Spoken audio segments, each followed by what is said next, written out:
بسم اللہ الرحمن الرحیم۔ السلام علیکم پیارے دوستو، آج میں آپ سے حضرت آدم علیہ السلام کے دو بیٹوں حابیل اور قابیل کا قصہ شیئر کروں گی۔ حضرت آدم و حوا زمین پر تشریف لے آئے اور ان کے آنے سے نظام زندگی آہستہ آہستہ آگے بڑھنے لگا اور ان دونوں کے ملاب سے توالد و تناسل کا سلسلہ شروع ہو گیا اور انسانیت کے پھول زندگی کے اس باغ میں کھلنے لگے۔ اور جب پہلی اولاد حضرت آدم و حوا کے ہاں ہوئی اور ان کے گھر میں زندگی کی رونقیں آ گئیں اور انہیں اولاد کے ساتھ قدرتی محبت پیدا ہو گئی کہ انہوں نے اپنے جگر کے ٹکڑوں کو دوڑتے کودتے دیکھا اور نسل آدم سے زمین میں ہر طرف بہار آ گئی اور زندگی کی گہما گہمی کا آغاز ہو گیا اور وہ رزق کی تلاش اور حصول میں ادھر ادھر دوڑنے لگے۔ حضرت آدم علیہ السلام اولاد کے ہونے سے خوش تھے اور حضرت حوا بھی اپنے بچوں کی بلائیں لیتی اور ان سے پیار کرتی اور ان کی وجہ سے سختیاں اور مشقتیں اٹھانے کے باوجود خوش و خرم رہتی اور انہیں دیکھ دیکھ کر ان کی آنکھیں ٹھنڈی ہوتی اور دل شاد رہتا۔ حضرت حوا کے ہاں ہر ولادت کے موقع پر دو جڑواں بچے ایک ساتھ پیدا ہوئے، ایک لڑکا اور ایک لڑکی، اور اسی طرح ہوتے ہوئے کئی جوڑے ہو گئے اور یہ پروان چڑھتے گئے اور ماں باپ کے سائے میں تربیت حاصل کرنے لگے۔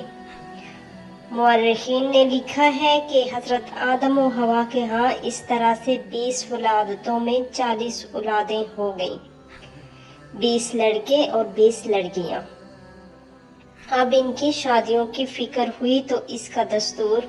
اللہ پاک کی طرف سے یہ طے پایا کہ ایک جوڑے کے لڑکے سے دوسرے جوڑے کی لڑکی کا نکاح کیا جائے، اور انہیں بچوں میں ایک لڑکا حابیل اور اس کی بہن پیدا ہوئے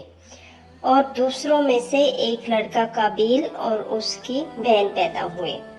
اب دستور کے مطابق حابیل کا نکاح قابیل کی بہن سے ہونا قرار پایا اور قابیل کا نکاح حابیل کی بہن سے طے پایا، اور یہ دونوں بھائی حابیل اور قابیل اپنے اپنے کاروبار میں مصروف تھے اور اپنا گزارا خوب چلا رہے تھے اور اپنے خاندان میں امن و ایمان سے خوشحال زندگی گزار رہے تھے۔ قابیل کھیتی باڑی کرتا تھا اور حابیل نے بھیڑ بکریاں پال رکھی تھی،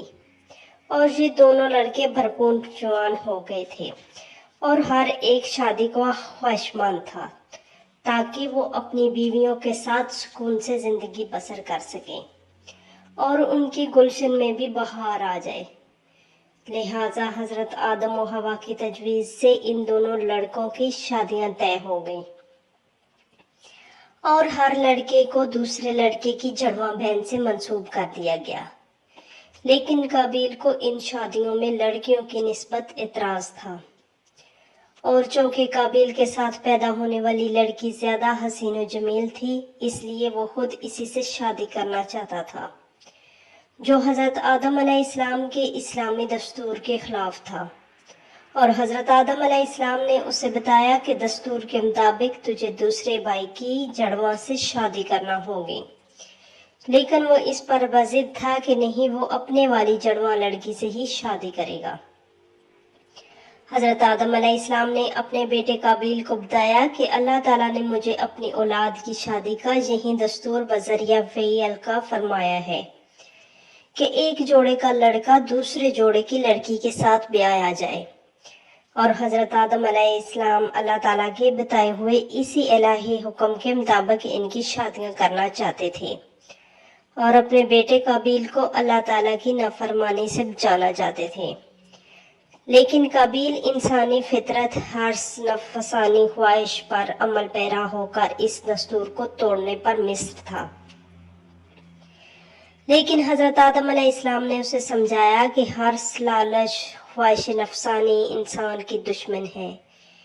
جس نے ان تینوں خواہشوں کو مد نظر رکھا اور اللہ تعالیٰ کے حکم کو توڑا،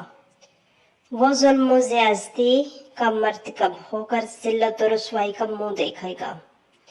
اور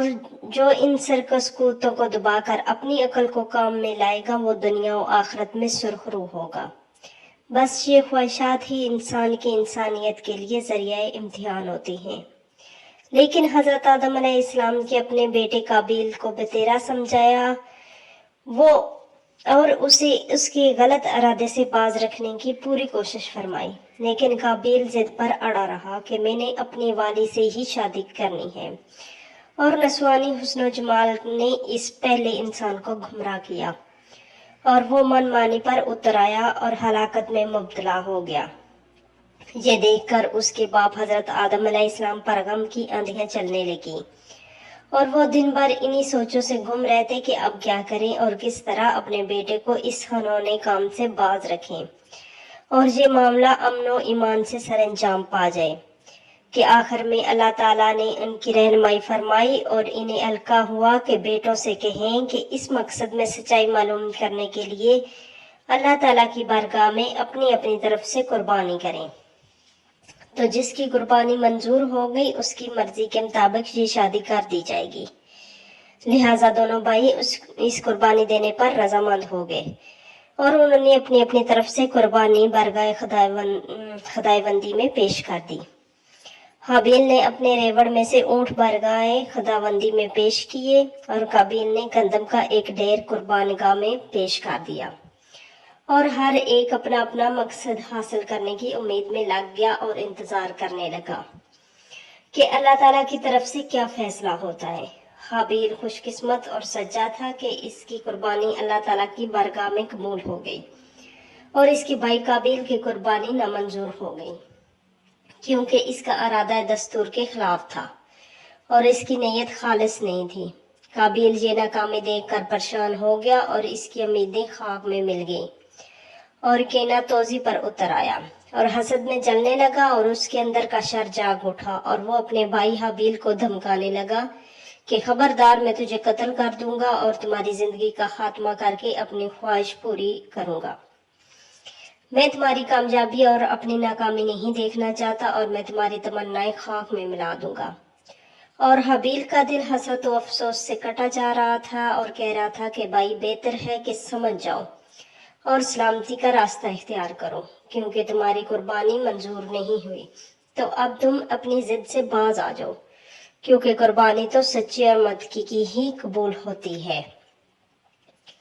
اور یہ حابیل بہت عقل مند شخص تھے اور علم و فضل سے بھی کامل تھے اور خوبصورت نوجوان بھی تھے اور دین و دنیا کے لحاظ سے ایمانت دار بھی تھے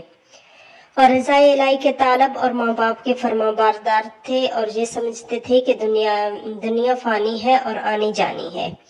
اور انہیں اپنے بھائی کے بارے میں کسی غلط اقدام کا اندیشہ تھا۔ تو جب قابیل نے کہا کہ میں تجھے قتل کر دوں گا تو حابیل نے فرمایا کہ اگر تم مجھے قتل کرنے کے لیے آگے بڑھو تو میں تم پر ہاتھ نہیں اٹھاؤں گا، اور حابیل نے اس معاملے کو تقدیر کے سپرد کر دیا اور اپنے بھائی کو نقصان پہنچانے کا کوئی ارادہ نہیں تھا اور اس کے دل میں کبھی اسے اذیت پہنچانے کا خیال نہیں آیا۔ اس کے بعد بھی حابیل نے اپنے قابیل بھائی کو بہت سمجھایا، نصیحتیں کی اور اسے سرکشی سے باز رکھنے کی کوشش کی اور اسے بتایا کہ تم اس بارے میں غلط اندازے سے سوچ رہے ہو اور تم طریقے حق سے ہٹ رہے ہو، لیکن وہ باز نہیں آیا اور قابیل نے موقع پا کر حابیل کو قتل کر دیا۔ لہٰذا حابیل کی زندگی کا چراغ گل ہو گیا اور وہ اپنے باپ کی نظروں سے غائب ہو گیا، اور حضرت آدم علیہ السلام اپنے بیٹے کی گمشدگی پر پریشان ہو گئے اور اسے ادھر ادھر تلاش کرنے لگے کہ شاید اس کا کوئی سراغ مل جائے۔ لہٰذا حضرت آدم علیہ السلام نے اپنے بیٹے قابیل سے حابیل کا پوچھا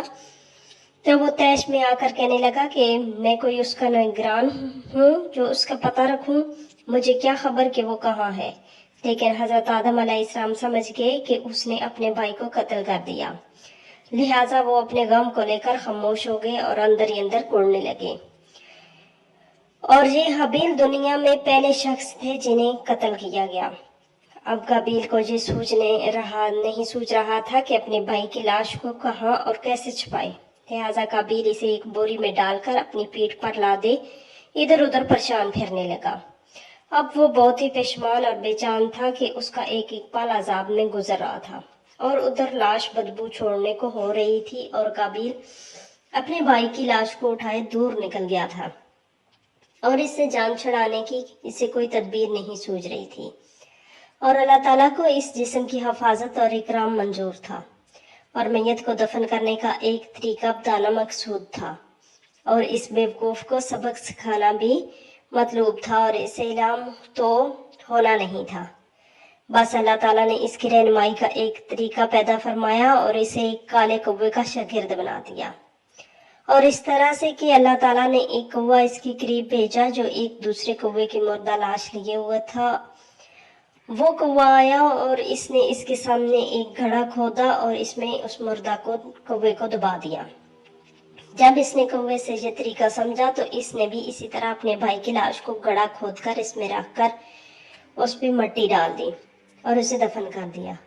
اور کہا ہائے افسوس، میں اس کوے سے بھی کیا گزرا ہو گیا